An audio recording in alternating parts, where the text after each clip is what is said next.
ആദ്യം തന്നെ ഈശോയ്ക്കും അമ്മയ്ക്കും 1000 നന്ദി പറയുന്നു, എന്നെ പ്രത്യക്ഷീകരണത്തിൻ്റെ സാക്ഷിയാക്കി മാറ്റിയതിന്. എൻ്റെ പേര് പ്രിയങ്ക. ഞാൻ വയ്യാറ്റുപുഴ പത്തനംതിട്ട ജില്ലയിൽ നിന്ന് വരുന്നു. ഇതെൻ്റെ മമ്മി വത്സല, ഇതെൻ്റെ കുഞ്ഞ് അനുഗ്രഹ. എനിക്ക് ആറ് വർഷമായിട്ട് കുഞ്ഞുങ്ങളില്ലായിരുന്നു. പല ഹോസ്പിറ്റലുകളിലും ട്രീറ്റ്മെൻറ്റിന് പോയിട്ടുണ്ട്. എനിക്ക് PCOD രോഗം ഉണ്ടായിരുന്നു. മെഡിസിൻ എടുത്തിട്ടായിരുന്നു പീരീഡ്സ് വന്നുകൊണ്ടിരുന്നത്. മെഡിസിൻ കഴിച്ചിട്ടും എനിക്ക് കുഞ്ഞുങ്ങൾ ഉണ്ടായിട്ടില്ലായിരുന്നു. പക്ഷേ ഉടമ്പടി എടുത്തു കഴിഞ്ഞ് ഉടമ്പടിയിൽ പൂർണ്ണമായി വിശ്വസിച്ച് ഉടമ്പടി റെഗുലേഷനെല്ലാം പാലിച്ചു തന്നപ്പോൾ എൻ്റെ മാതാവ് എനിക്ക് 2025 ഏപ്രിൽ മാതാവ് എനിക്കൊരു ദർശനം തന്നു. നിൻ്റെ അപമാനം ഞാൻ എടുത്തു മാറ്റി എന്ന് പറഞ്ഞു. അപ്പോൾ ഞാൻ അതിൻ്റെ മുമ്പ് തന്നെ പ്രഗ്നൻസി ടെസ്റ്റ് ചെയ്തപ്പോൾ അത് നെഗറ്റീവായിരുന്നു. അപ്പോൾ ഞാൻ മാതാവിനോട് തന്നെ ചോദിച്ചു, അമ്മേ, നീ എന്താണ് എൻ്റെ അപമാനം എടുത്തു മാറ്റിയത്? എനിക്ക് പ്രഗ്നൻസി പോസിറ്റീവ് ഒന്നും അല്ലല്ലോ, നീ എന്താണ് എടുത്തു മാറ്റിയത് എന്ന് ഞാൻ മാതാവിനോട് കരഞ്ഞ് പ്രാർത്ഥിക്കുമായിരുന്നു. ഞാനൊരു നേഴ്സാണ്, സൗദിയിൽ വർക്ക് ചെയ്യുകയാണ്. അപ്പോൾ ഫ്രീ ടൈമുകളിലൊക്കെ പ്രാർത്ഥിച്ച് ഞാൻ മാതാവിനോട് പറയും, അമ്മേ, എനിക്ക് എന്നാണ് നീ കുഞ്ഞിനെ തരുന്നത്? കുഞ്ഞിനെ തന്നില്ലെങ്കിലും ഞാൻ നിൻ്റെ കൂടെ ഉണ്ടാകും എൻ്റെ ജീവിതാവസാനം വരെ. അങ്ങനെ ഞാൻ കരഞ്ഞ് പ്രാർത്ഥിക്കുമായിരുന്നു. റൂമിലിരുന്ന് കരയുമ്പോൾ ഞാൻ പലപ്പോഴും ചിന്തിച്ചിട്ടുണ്ട്, മറ്റുള്ളവരെൻ്റെ കരച്ചിൽ കേൾക്കും. കാരണം ഞങ്ങൾ ഗ്രൗണ്ട് ഫ്ലോറിലാണ് താമസിച്ചുകൊണ്ടിരുന്നത്. അപ്പോൾ മറ്റുള്ളവർ കേൾക്കുമോ എന്ന് വരെ ഞാൻ ചിന്തിച്ചിട്ടുണ്ട്. എങ്കിലും എനിക്ക് ആ ദർശനം തന്നപ്പോൾ പിന്നെ ഞാൻ എൻ്റെ പ്രഗ്നൻസി ടെസ്റ്റ് റിപ്പീറ്റ് ചെയ്തപ്പോൾ എന്നെ അത്ഭുതപ്പെടുത്തിക്കൊണ്ട് അത് പോസിറ്റീവായി മാറി. അങ്ങനെ എനിക്ക് എൻ്റെ അമ്മ കുഞ്ഞിനെ തന്നു. 9 മന്ത് എനിക്ക് ഒരു പ്രശ്നവുമില്ലാതെ പൂർണ്ണ ആരോഗ്യത്തോടെ അമ്മയെപ്പോലെ സൗന്ദര്യമുള്ളൊരു കുഞ്ഞിനെ തരണം, ഒരു പെൺകുഞ്ഞിനെ തരണമെന്ന് തന്നെ ഞാൻ ആവശ്യപ്പെട്ടിരുന്നു.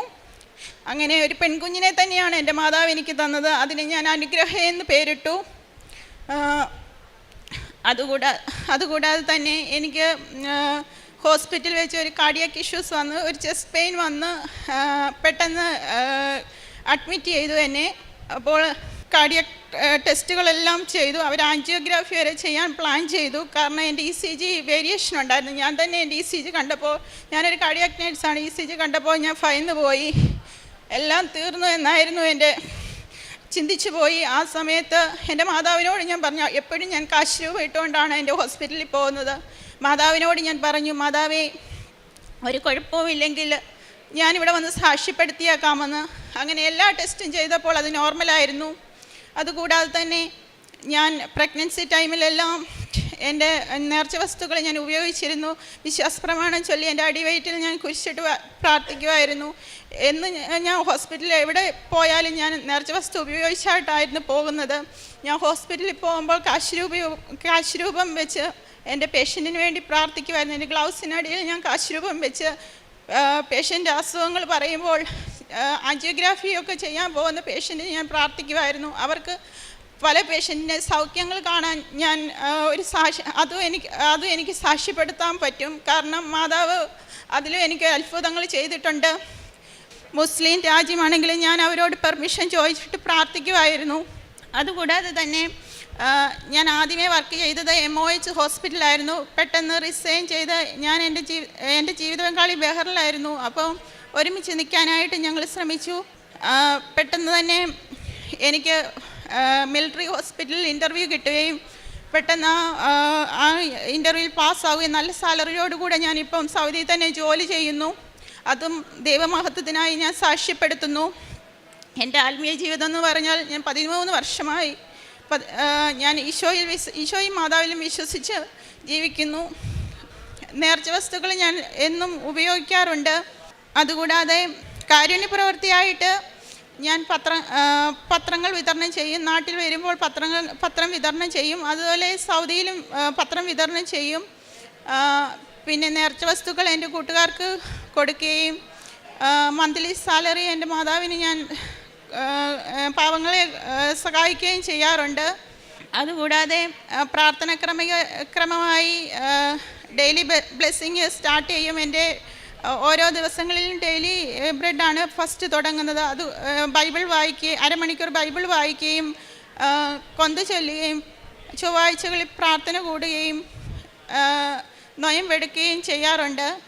ബുധനും ശനിയും നൊയമ്പെടുക്കാറുണ്ട്. ഇത്രയും കാര്യങ്ങളാണ് എൻ്റെ മാതാവിന് ഈശോയ്ക്കും വേണ്ടി ഞാൻ ചെയ്തു വരുന്നത്.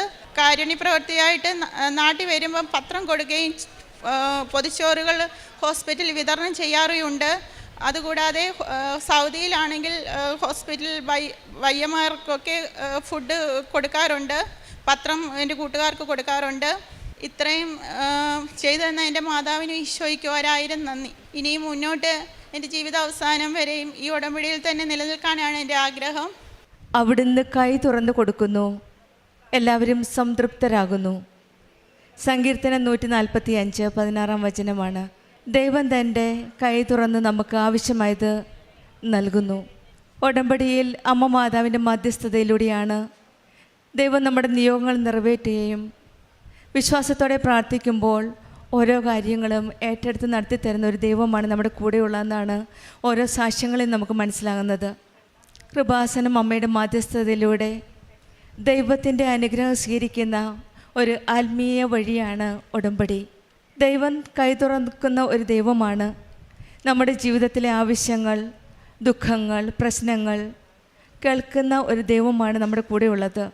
ഉടമ്പടിയിൽ ദൈവത്തിൻ്റെ കരുതലും പരിപാലനയുമാണ് നാം ഓരോ വ്യക്തികളുടെ സാക്ഷ്യത്തിൽ നിന്ന് മനസ്സിലാക്കുന്നത്. കൃപാസനം അമ്മ ദൈവത്തിൽ നിന്ന് അനുഗ്രഹത്തിലൂടെ നമ്മെ നയിക്കുന്നു. നമ്മളെ കരം പിടിച്ച് ദൈവത്തിലേക്ക് കൊണ്ടുപോകുന്നത് കൃപാസനം അമ്മയാണ്. അവൻ നിങ്ങളോട് പറയുന്നത് ചെയ്യുക എന്നാണ് അമ്മ നമ്മളോട് പറയുന്നത്. കാനായിലെ വിവാഹത്തിൽ എന്ന പോലെ ഇന്നും അമ്മ പറയുന്നത് നമ്മുടെ ഓരോ ആവശ്യങ്ങളും ദൈവത്തേക്കിലേക്ക് എടുക്കുകയാണ്. ഉടമ്പടിയിലൂടെ അസാധ്യമായ കാര്യങ്ങൾക്ക് പരിഹാരമാണ് നമ്മൾക്ക് ലഭിക്കുന്നത്. രോഗങ്ങളിൽ ആശ്വാസവും കുഞ്ഞില്ലാത്തവർക്ക് കുഞ്ഞും കുടുംബത്തിലെ അനുഗ്രഹവുമാണ് ഉടമ്പടിയിൽ കൂടെ ഓരോ മക്കൾക്കും ലഭിക്കുന്നത്. മരിയൻ ഉടമ്പടി ഒരു വിശ്വാസ സമർപ്പണമാണ്. പ്രാർത്ഥനയിൽ നിലനിൽക്കാനും വിശ്വാസത്തോടെ ജീവിതം നയിക്കുവാനും അമ്മ മാതാവിന് കാണിച്ച വഴിയിലൂടെ സഞ്ചരിക്കുവാനും ഉള്ള ഒരു പ്രചോദനമാണ് ഉടമ്പടിയിൽ കൂടെ നമുക്ക് ലഭിക്കുന്നത്. അങ്ങനെയുള്ളൊരു പ്രചോദനത്തിൻ്റെ ഉടമ്പടി ജീവിതത്തിൻ്റെ ഒരു വലിയ സാക്ഷ്യമാണ് പ്രിയങ്ക വി പ്രസന്നൻ നമ്മളോട് പങ്കുവച്ചത്. നമ്മുടെ ജീവിതത്തിലുണ്ടാകുന്ന പ്രശ്നങ്ങളും പ്രതിസന്ധികളുമെല്ലാം നമ്മളെ സഹായിക്കുന്ന ഒരു ദൈവം കൂടെയുണ്ടെന്നുള്ള വിശ്വാസത്തോടെ നമുക്ക് ഉടമ്പടി ജീവിതം മുന്നോട്ട് നയിക്കാം. പ്രിയങ്കയ്ക്കും കുടുംബത്തിനും ലഭിച്ച എല്ലാ അനുഗ്രഹങ്ങളും, പ്രത്യേകിച്ചും അനുഗ്രഹ എന്ന മകളെ നൽകി അനുഗ്രഹിച്ച ഈശോയ്ക്കും പ്രത്യക്ഷീകരണത്തിൻ്റെ സാക്ഷിയാക്കി ഇവരെ മാറ്റിയ പരിശുദ്ധ അമ്മയ്ക്കും നമ്മൾക്ക് കരങ്ങളടിച്ച് മഹത്വപ്പെടുത്താം. യേശുവേ നന്ദി, യേശുവേ സ്തുതി, ആവേ മരിയ. അത്യപൂർവ ദൈവാനുഭവങ്ങൾ ഇനി നിങ്ങൾക്കും സ്വന്തം. ഈ യൂട്യൂബ് ചാനൽ ഇതുവരെ സബ്സ്ക്രൈബ് ചെയ്തിട്ടില്ലെങ്കിൽ ഇപ്പോൾ തന്നെ സബ്സ്ക്രൈബ് ചെയ്യുക. ഈ വീഡിയോ ഇപ്പോൾ തന്നെ നിങ്ങളുടെ സുഹൃത്തുക്കൾക്ക് ഷെയർ ചെയ്തുകൊണ്ട് കർത്താവിൻ്റെ പ്രേക്ഷിതരാകുക.